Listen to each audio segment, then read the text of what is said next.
Hello dear, welcome to Phoenix edu. आज के video में हम डिस्कस करेंगे इक्विवेलेंट मास को। तो हमारा इक्विवेलेंट मास जो है वो क्या कहलाता है, तो देखो ज़रा इक्विवेलेंट मास जो है वो हमारा क्या कहलाएगा।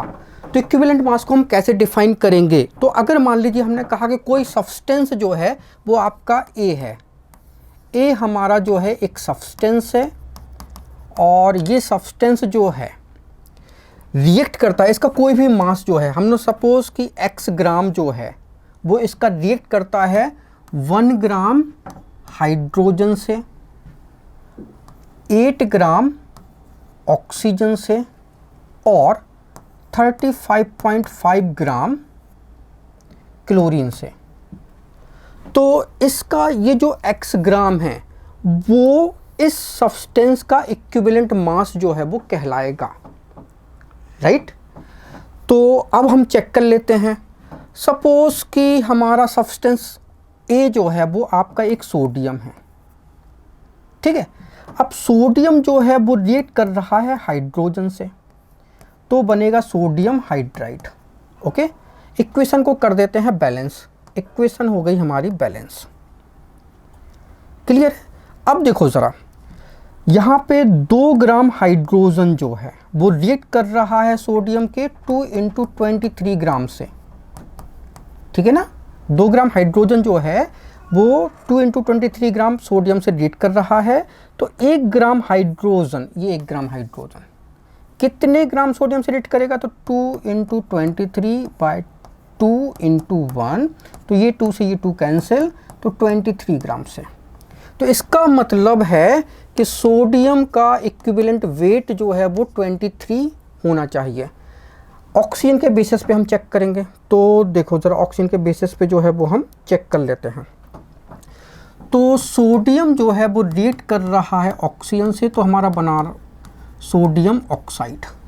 इक्वेशन को आप बैलेंस कर लो, तो ऑक्सीजन यहाँ पे 2 कर लो, तो सोडियम आपके 4 हो जाएंगे।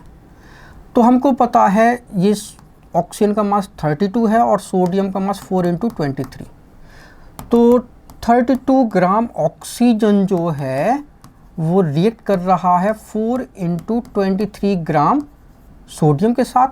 तो 8 ग्राम ऑक्सीजन जो है वो कितने ग्राम सोडियम से रिएक्ट करे, तो 4 × 23/32 × 8, ठीक है, ये 4, तो ये 23 ग्राम सोडियम से रिएक्ट करेगा। तो सोडियम का इक्विवेलेंट मास कितना है, 23। ये ऑक्सीजन के बेसिस पे भी प्रूफ हो गया। अब हम क्लोरीन के बेसिस पे और प्रूफ कर लेते हैं। तो सोडियम जो है वो रिएक्ट कर रहा है क्लोरीन से, तो बनेगा NaCl। इक्वेशन को बैलेंस कर लो, ठीक है, बैलेंस कर लिया।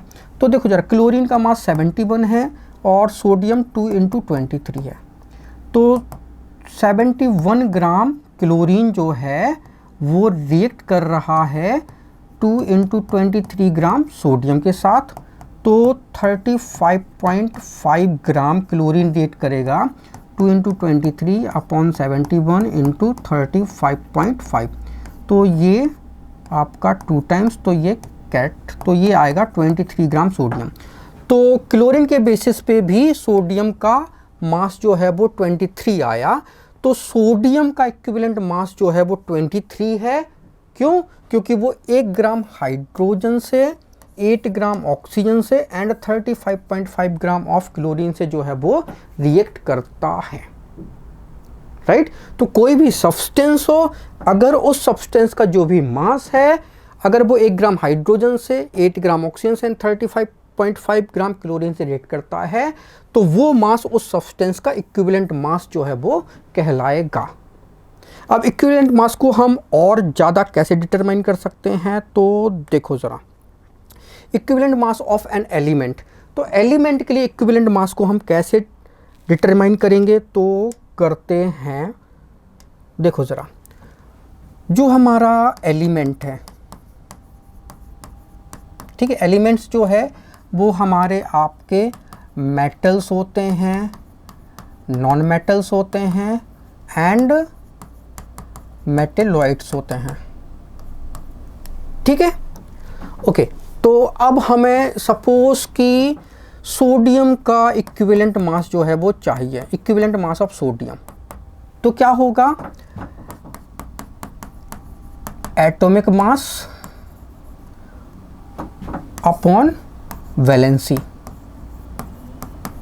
ठीक है, तो इक्विवेलेंट मास सोडियम का चाहिए तो एटॉमिक मास सोडियम का होता है 23 और वैलेंसी होती है 1। तो किसी भी एलिमेंट का अगर आपको इक्विवेलेंट मास चाहिए तो equivalent mass of an element, तो हमें क्या करना पड़ेगा, उसका एटॉमिक मास को उसकी वैलेंसी से जो है वो डिवाइड कर देते हैं। तो जो भी एलिमेंट का एटॉमिक मास है उसको एलिमेंट की वैलेंसी से डिवाइड कर दो तो एलिमेंट का इक्विवेलेंट मास जो है वो आ जाएगा। क्लियर है? तो ये हमारा फॉर्मूला तैयार हो गया। तो अब हम निकालते हैं कैल्शियम का इक्विवेलेंट मास क्या होगा। तो कैल्शियम का एटॉमिक मास जो है वो 40 होता है और वैलेंसी कैल्शियम की 2 होती है तो 20 हो गया। एल्यूमिनियम का इक्विवेलेंट मास जो है वो कितना होगा, तो इक्विवेलेंट मास एल्यूमिनियम का कितना होगा, एल्यूमिनियम का एटॉमिक मास 27 है, वैलेंसी 3 है तो ये 9 हो जाएगा। राइट। क्लोरीन का कितना है, क्लोरीन का एटॉमिक मास 35.5 है और बैलेंसी उसकी 1 है तो 35.5 है इक्विवेलेंट मास क्लोरीन का 35.5। सिल्वर का, तो सिल्वर देखो एटॉमिक मास 108 होता है, बैलेंसी 1 होती है तो 108 सिल्वर का इक्विवेलेंट मास है। क्लियर है? हाइड्रोजन का, तो हाइड्रोजन का मास जो है एटॉमिक मास 1 होता है और वैलेंसी भी 1 होती है तो ये 1। तो किसी भी एलिमेंट का अगर आपको इक्विवेलेंट मास चाहिए तो क्या करना है, आपको उस एलिमेंट का एटॉमिक मास को उसकी वैलेंसी से डिवाइड कर दो तो उस एलिमेंट का इक्विवेलेंट मास जो है वो आ जाएगा। क्लियर है? ओके। तो एलिमेंट का तो इक्विवेलेंट मास हम निकालना सीख गए। इसके बाद हमको निकालना है इक्विवेलेंट मास जो है वो मॉलिक्यूल के लिए। ठीक है, तो इक्विवेलेंट मास जो है किसी भी मॉलिक्यूल का जो है वो कैसे आएगा, तो हम लिखेंगे यहाँ पे मोलर मास ऑफ मॉलिक्यूल। तो मॉलिक्यूल का मोलर मास इनटू मॉलिक्यूल की वैलेंसी इनटू एटोमाइसिटी, ये डिवाइड करना है आपको। ठीक है, ओके भाई। तो अब देखो ज़रा हमारे पास जो है इक्विवेलेंट मास हम ऑक्सीजन मॉलिक्यूल का निकालते हैं। ओके, तो ऑक्सीजन का मोलर मास है 32 और वैलेंसी ऑक्सीजन की होती 2, एटोमाइसिटी ऑक्सीजन ये डायटोमिक होता है तो 2, तो 32/4 तो ये हो जाएगा 8। इक्विवेलेंट मास ऑक्सीजन मॉलिक्यूल का निकाल चुके हैं तो इक्विवेलेंट मास अब हम नाइट्रोजन मॉलिक्यूल का निकालेंगे। तो नाइट्रोजन का मोलर मास तो 28 है। ठीक है, नाइट्रोजन की वैलेंसी 3 होती है और एटोमाइसिटी नाइट्रोजन डायटोमिक है तो 2, तो ये आपका हो जाएगा 14/3, तो 3 को 12 और 2 बचेगी तो 3 18 और 3 18 तो 4.66। राइट। इक्विवेलेंट मास जो है वो क्लोरीन मॉलिक्यूल का निकालना है। तो क्लोरीन का मोलर मास 71 है, क्लोरीन की वैलेंसी 1 होती है, एटोमिसिटी 2 है तो 71/2 मतलब ये 35.5 आ गया। क्लियर है? ओके। अब हमको मॉलिक्यूल दूसरा ले लेते हैं, ओजोन मॉलिक्यूल ले लेते हैं O3। ठीक है, तो मोलर मास ओजोन का 48 होगा, ऑक्सीजन का 16 × 3 करोगे तो 48 और वैलेंसी ऑक्सीजन की तो 2 ही होती है और एटोमिसिटी यहाँ पे 3 है। ठीक है, ये ट्राई एटॉमिक है तो ये हो जाएगा ये 24 और ये 8। तो इक्विवेलेंट मास ओजोन का कितना हो जाएगा, आपका 8 हो जाएगा। राइट। तो बस मॉलिक्यूल के लिए हम इक्विवेलेंट मास ऐसे डिटरमाइन कर लेते हैं। अब आपको इक्विवेलेंट मास चाहिए आयन का, तो आयन के लिए हमको चाहिए तो इक्विवेलेंट मास जो है वो किसी भी आयन का आप निकालोगे तो हमें क्या करना पड़ेगा, उस आयन का फॉर्मूला मास लिखना पड़ेगा, formula mass of ion upon उस आयन पे चार्ज कितना है, charge on ion.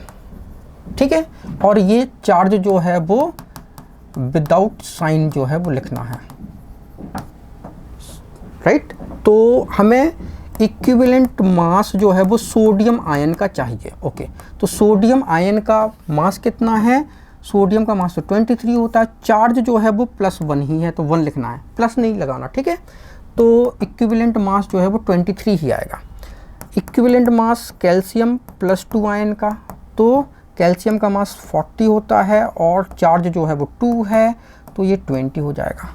Equivalent mass of aluminium tripositive ion का, तो एल्यूमिनियम का मास 27 है, चार्ज 3 है, तो ये 9 हो जाएगा। क्लियर है? ओके। अब देखो ज़रा, हमको इक्विवेलेंट मास जो है वो ऑक्साइड -2 आयन का, तो ऑक्सीजन का मास तो 16 होता है, चार्ज 2 है, तो ये 8 हो जाएगा। Equivalent mass of sulphate ion का, ठीक है, तो सल्फर जो है वो उसका मास 32 होता है, ऑक्सीजन 16 × 4 करोगे तो ये 64 बाय बैलेंस, सॉरी इसका चार्ज जो है वो 2 है, तो ये हो जाएगा 6 और ये 9/2, ठीक है, 48, राइट। फिर इसके बाद इक्विवेलेंट जो है वो हमें क्लोराइड आयन का चाहिए, तो क्लोराइड आयन तो फॉर्मूला मास तो 35.5 और चार्ज जो है वो 1 है, तो ये 35.5। तो बस ऐसे जो है वो हम आयन के लिए इक्विवेलेंट मास जो है वो डिटरमाइन कर लेंगे। क्लियर है? ओके। अब चलते हैं हम आगे। Equivalent mass of a salt, तो किसी भी सॉल्ट के लिए हम इक्विवेलेंट मास डिटरमाइन करेंगे तो उसका फॉर्मूला होगा equivalent mass of a salt, तो क्या होगा, formula mass of salt upon total positive और नेगेटिव चार्ज ऑन कैटायोनिक और एनायोनिक पार्ट। ठीक है, तो एक तो ये हो गया। दूसरा क्या हो गया, जैसे हमारा मान लीजिए इक्विवेलेंट मास सॉल्ट का है, ठीक है, तो इक्विवेलेंट मास जो है वो कैटायन का प्लस इक्विवेलेंट मास एनायन का, ये आप सम कर दोगे तो हमारा सॉल्ट का जो है वो इक्विवेलेंट मास जो है वो आ जाएगा। ओके, अब हमारे पास सॉल्ट जो है वो सोडियम क्लोराइड है, इसका इक्विवेलेंट मास चाहिए। इसमें देखते हैं सोडियम क्लोराइड, तो सोडियम का मास तो 23 है, क्लोरीन का मास 35.5 होता है, और चार्ज देखो ज़रा, सोडियम क्लोराइड में सोडियम +1 है, क्लोराइड -1 है, तो आपको टोटल चार्ज पॉजिटिव या फिर नेगेटिव तो 1 ही है, राइट, तो हमने 1 लिख दिया, तो ये आपका 58.5 हो गया। तो सोडियम क्लोराइड का इक्विवेलेंट मास 58.5 हो गया, राइट।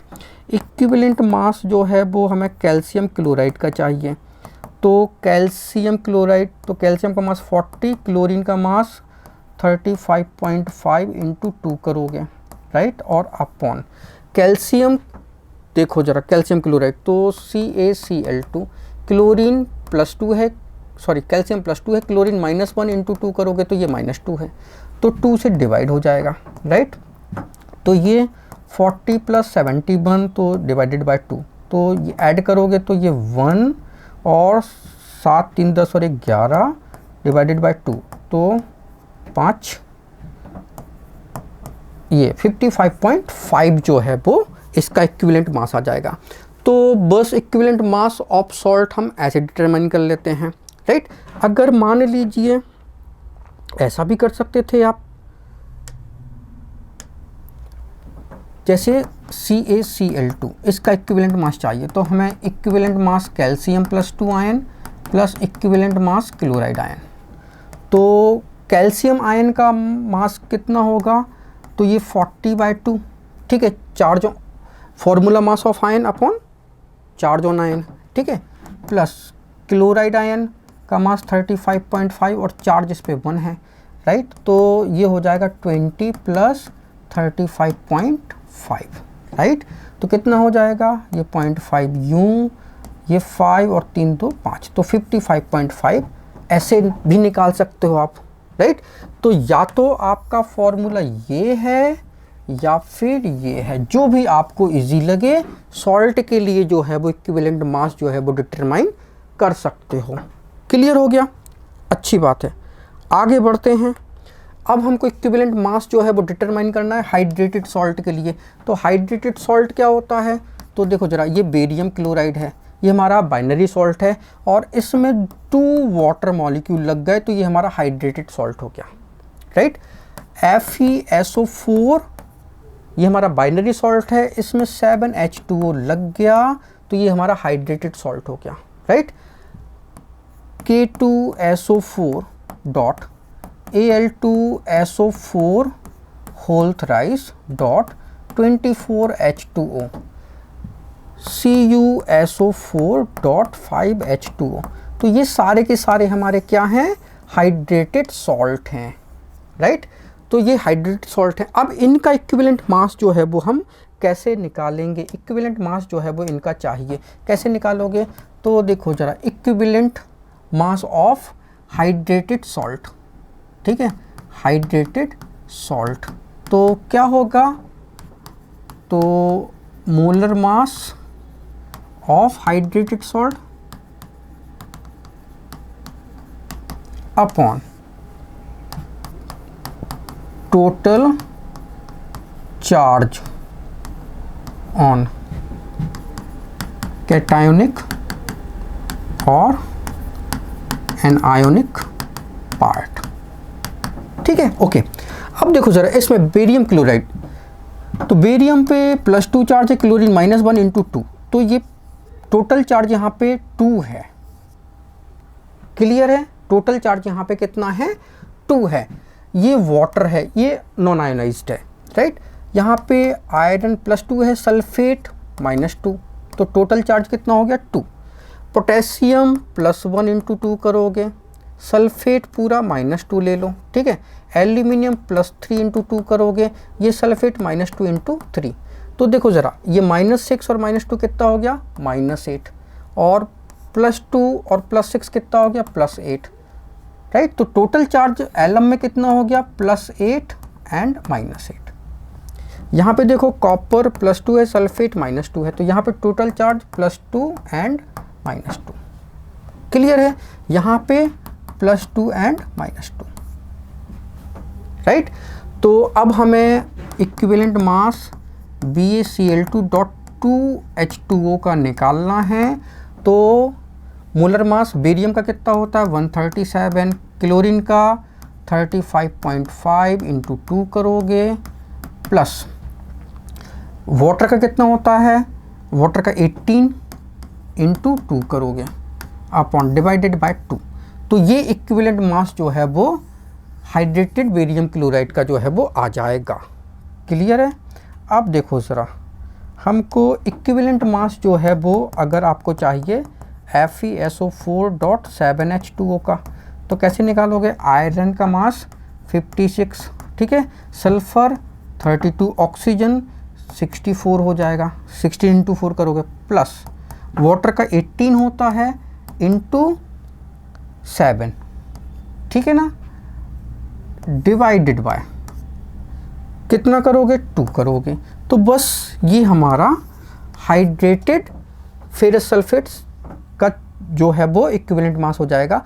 इसको हम जो है वो ग्रीन विट्रियोल बोलते हैं, ठीक है।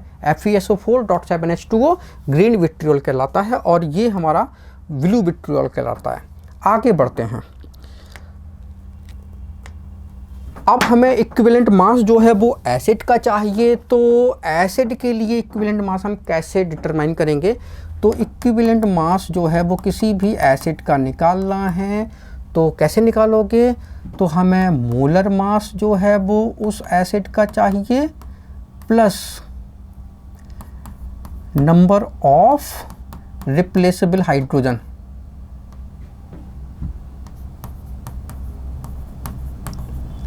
हाइड्रोजन आयन से आप डिवाइड कर दो। ओके, देखो ज़रा, HCl एसिड का इक्विवेलेंट मास हमको चाहिए, तो HCl का मास कितना होता है, हाइड्रोजन 1 क्लोरीन 35.5 और रिप्लेसेबल हाइड्रोजन इसमें 1 है, तो ये 36.5 हो गया। क्लियर हो गया? ओके, अभी देखो ज़रा, इक्विवेलेंट मास HNO3 का नाइट्रिक एसिड का चाहिए, तो हाइड्रोजन 1 नाइट्रोजन 14 ऑक्सीजन 16 इंटू 3 करोगे और ये हो जाएगा आपका रिप्लेसेबल हाइड्रोजन जो है वो 1 है, तो कितना हो जाएगा ये आपका, ये 15 और ये 48/1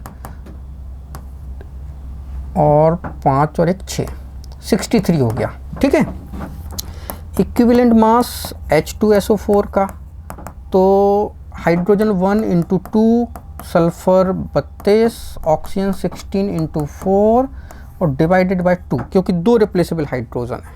ठीक है, तो ये आप करोगे तो आपका ये 98/2, तो ये हो जाएगा 49। क्लियर है? एसिटिक एसिड का निकालो, CH3COOH, इसमें एक ही रिप्लेसेबल हाइड्रोजन होता है, क्योंकि CH3COOH इसमें हाइड्रोजन तो 4 नज़र आ रहा है, लेकिन ये जो आयनाइज होगा CH3COO नेगेटिव में एंड H पॉजिटिव में, तो एक ही हाइड्रोजन जो है रिप्लेसेबल होता है, वो ये वाला हाइड्रोजन है। ठीक है, ओके, तो इसका मास जो है वो कितना होगा, तो मोलर मास जो है वो 12 इंटू हाइड्रोजन 1 इंटू 3 प्लस ये फिर से कार्बन 12 हो गया, प्लस ऑक्सीजन 16 इंटू 2 ऑक्सीजन है, प्लस हाइड्रोजन 1 है और ये डिवाइडेड बाय 1, तो ये आप करोगे ऐड तो ये 60/1, तो ये 60 हो जाएगा। क्लियर है? ओके, अब देखो ज़रा, H3PO4 फॉस्फोरिक एसिड, इसका इक्विवेलेंट मास चाहिए, तो हाइड्रोजन 1 इंटू 3, फॉस्फोरस का 31 होता है, प्लस ऑक्सीजन 16 इंटू 4 करोगे और 3 रिप्लेसेबल हाइड्रोजन है, तो 3 से डिवाइड करोगे। राइट, तो निकालो कितना होता है H3PO4 का, तो ये 3 प्लस 31 प्लस 64/3, तो ये 4 1 5 और 3 8, ठीक है, 6 3 9 डिवाइडेड बाय 3, तो ये आएगा 98 और ये 3 से आप डिवाइड कर दो,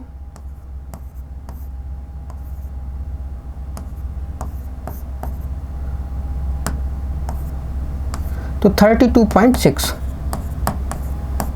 राइट, तो ये हमारा फॉस्फोरिक एसिड का इक्विवेलेंट मास आ गया। क्लियर हो गई? ओके, आगे बढ़ते हैं।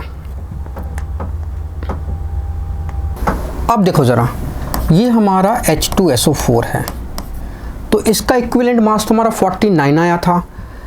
तो 49 कब आया था? जब इसकी रिएक्शन जो है वो NaOH से कराई थी और 2 NaOH यहाँ पे यूज़ हुए, तो यहाँ पे Na2SO4 बना, सोडियम सल्फेट बना एंड वाटर मॉलिक्यूल बना 2।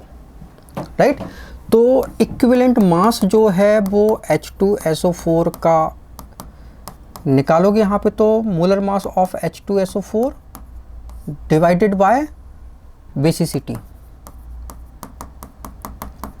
ठीक है, तो इक्विवेलेंट मास H2SO4 का, तो मोलर मास H2SO4 का हाइड्रोजन का 1 इंटू 2 करोगे, सल्फर 32 होता है, ऑक्सीजन 16 इंटू 4 और बेसिसिटी मतलब दोनों हाइड्रोजन रिप्लेसेबल हो गए, तो 2 OH नेगेटिव जो है वो यहाँ पे यूज़ किए गए, तो बेसिसिटी हो गई यहाँ पे 2।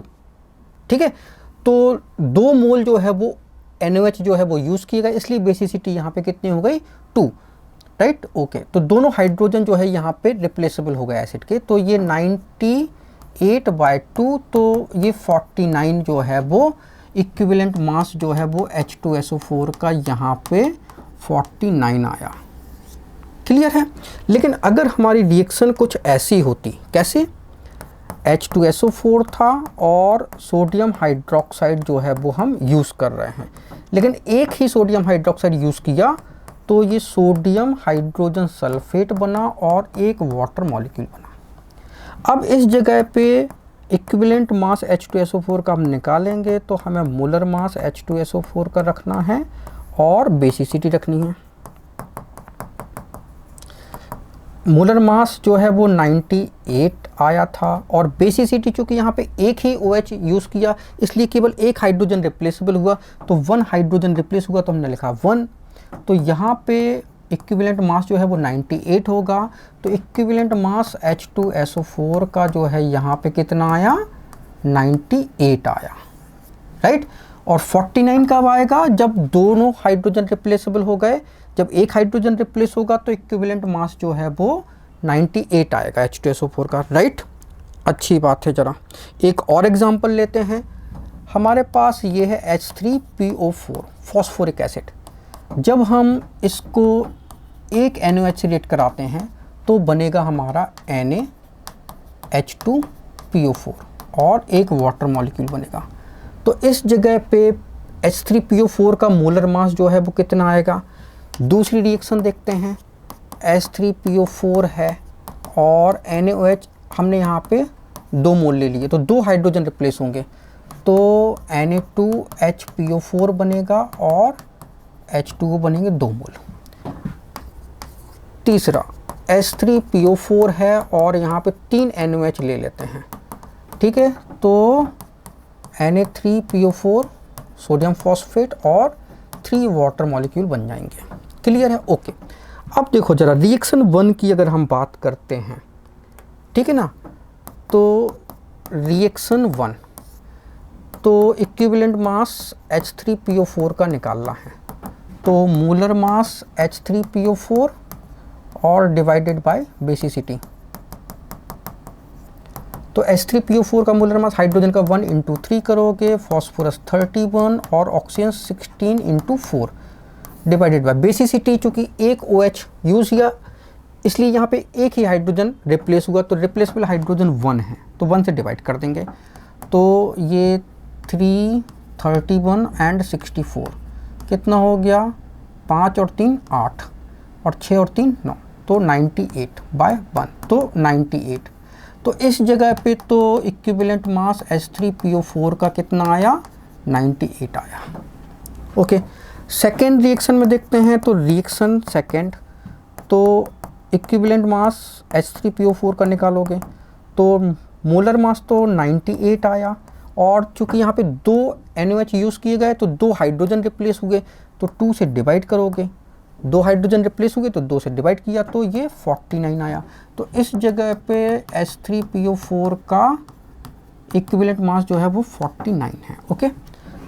रिएक्शन थर्ड की बात करते हैं, तो equivalent mass H3PO4 phosphoric acid का मोलर मास तो 98 है। चूँकि 3 NaOH यूज़ किए तो तीनों हाइड्रोजन रिप्लेस हो गए, तो डिवाइडेड बाय 3 करोगे, तो 3 × 9, 3 दूनी 6, 2 बचे 3 × 18, तो 32.6। तो इस जगह पे इक्विवेलेंट मास H3PO4 का जो है वो 32.5 आएगा, तो 32.5, राइट। तो बस ऐसे जो है वो रिएक्शन के बेसिस पे हम जो है वो एसिड का इक्विवेलेंट मास जो है वो डिटरमाइन कर लेते हैं, ठीक है ना, ओके। आगे बढ़ते हैं। ये हमारा बेस का इक्विवेलेंट मास हमको डिटरमाइन करना है, तो इक्विवेलेंट मास बेस का चाहिए तो molar mass of base upon acidity, या इक्विवेलेंट मास ऑफ बेस ये इक्वल होगा मोलर मास ऑफ बेस के और नंबर ऑफ रिप्लेसेबल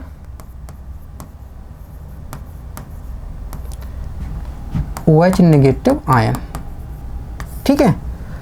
तो ये हमारा इक्विवेलेंट मास बेस का होगा, ओके। तो ये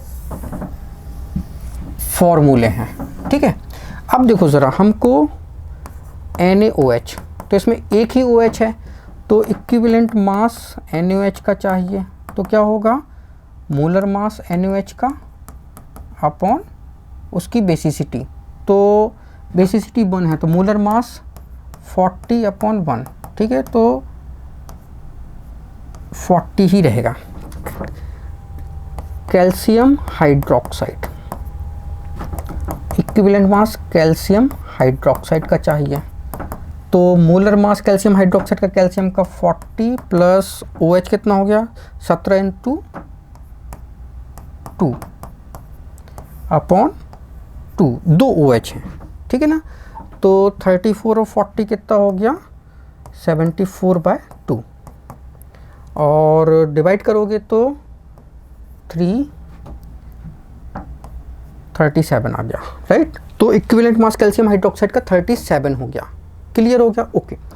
अब देखो ज़रा, ये जो हमारा कैल्शियम हाइड्रोक्साइड है और इसकी रिएक्शन हम HCl से कराते हैं। अगर ये रिएक्शन ऐसी होती है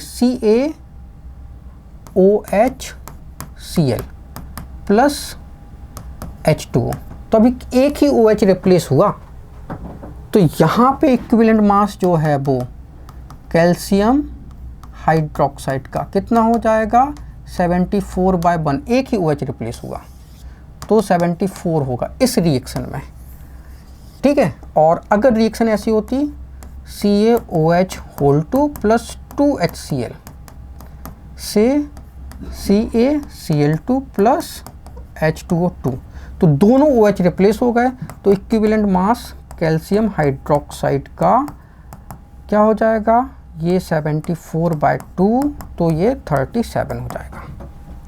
क्लियर है। तो बस इक्विवेलेंट मास जो है वो रिएक्शन पे भी डिपेंड करता है कि कितने रिप्लेसेबल यहाँ पे हाइड्रोक्सिल आयन हैं, राइट। ओके, आगे देखते हैं।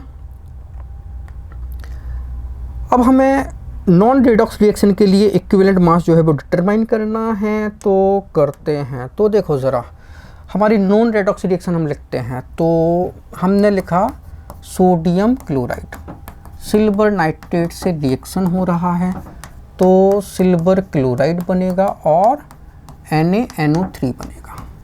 सोडियम यहाँ +1 में है, यहाँ भी +1 में है, ऑक्सीडेशन स्टेट में कोई चेंज नहीं है। क्लोरीन यहाँ -1 में है, क्लोरीन यहाँ -1 में है, ऑक्सीडेशन स्टेट में कोई चेंज नहीं है। सिल्वर यहाँ +1 में है, सिल्वर यहाँ भी +1 में है, ठीक है। नाइट्रोजन जो है यहाँ पे कितना है +5 में है, नाइट्रोजन यहाँ पे +5 में है, ऑक्सीजन -2 में है, ऑक्सीजन -2 में है, तो कहीं भी ऑक्सीडेशन स्टेट में चेंज नहीं आया, इसलिए ये हमारी नॉन रेडॉक्स रिएक्शन है। अब इसका हमें इक्विवेलेंट मास निकालना है। मान लो हमें ये हमारी नॉन रेडॉक्स रिएक्शन है और इसमें हम सोडियम क्लोराइड का इक्विवेलेंट मास चाहते हैं, सिल्वर नाइट्रेट का चाहते हैं, सिल्वर क्लोराइड का चाहते हैं और NaNO3 का चाहते हैं। तो कैसे निकालोगे, तो NaCl, तो NaCl का मोलर मास और डिवाइडेड बाय उसका चार्ज, पॉजिटिव या नेगेटिव, ठीक है। सिल्वर नाइट्रेट, तो molar mass of silver nitrate और उस पे चार्ज कितना है 1 ही है, +1, एंड नाइट्रेट पे पूरे पे -1 है, ठीक है ना। ओके, अभी देखो जरा, सिल्वर क्लोराइड पॉजिटिव चार्ज, तो MAgCl एंड 1, ठीक है। NaNO3 equivalent mass sodium nitrate का, तो molar mass of sodium nitrate upon 1, ठीक है। तो सोडियम +1 पे है और नाइट्रेट जो है वो -1 में है, राइट। ओके, आगे देखो ज़रा,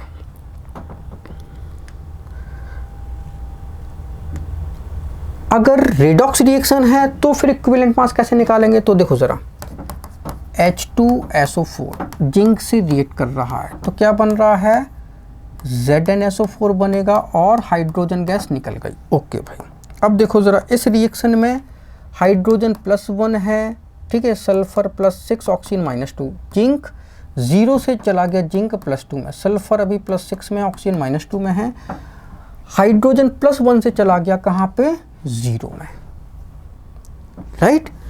तो अब हमको बताना है कि इक्विवेलेंट मास जो है यहाँ पे कैसे आएगा। तो जिंक जो है वो 0 से +2 में चला गया, तो ये तो हो गया यहाँ पे ऑक्सीडेशन, मतलब इसने 2 इलेक्ट्रॉन जो है वो रिलीज किए, ठीक है। हाइड्रोजन जो है यहाँ पे देखो ज़रा, ये 2 मल्टीप्लाई करोगे तो ये +2 हो जाएगा, यहाँ पे ये 0 है, ठीक है। तो यहाँ पे इसने 2 इलेक्ट्रॉन जो है वो एक्सेप्ट किए। इसने कितने इलेक्ट्रॉन एक्सेप्ट किए? 2 इलेक्ट्रॉन जो है वो एक्सेप्ट किए। तो इलेक्ट्रॉन का लेन देन कितना है? 2 का है। ओके, तो अगर हमें जिंक का जो है वो इक्विवेलेंट मास चाहिए, तो इक्विवेलेंट मास जो है वो जिंक का चाहिए, तो क्या होगा? Molar mass of zinc and divided by 2, ठीक है। 2 इलेक्ट्रॉन का चेंज हुआ जिंक में। H2SO4 का चाहिए, तो H2SO4 का इक्विवेलेंट मास H2SO4 का तो 98, और 2 इलेक्ट्रॉन का चेंज जो है वो यहाँ भी हमको हुआ, तो ये 49 हो जाएगा, राइट। तो रेडॉक्स रिएक्शन के लिए हम जो है वो इक्विवेलेंट मास ऐसे निकाल लेते, तो उसका फॉर्मूला जो है वो बनेगा, तो इक्विवेलेंट मास जो है वो रेडॉक्स रिएक्शन के लिए क्या आएगा? मोलर मास सब्सटेंस का upon number of electrons lost और गेन, ठीक है। नंबर ऑफ इलेक्ट्रॉन लॉस किए या गेन किए वो, ठीक है। तो ये हमारा जो है वो रेडॉक्स रिएक्शन के लिए इक्विवेलेंट मास जो है वो आ जाएगा। अब देखो जरा, KMnO4 है, ये जो है वो केमिकल रिएक्शन के थ्रू जो है वो Mn2O3 में कन्वर्ट हुआ, तो मैंगनीज +7 से चला गया मैंगनीज +3 में, ठीक है।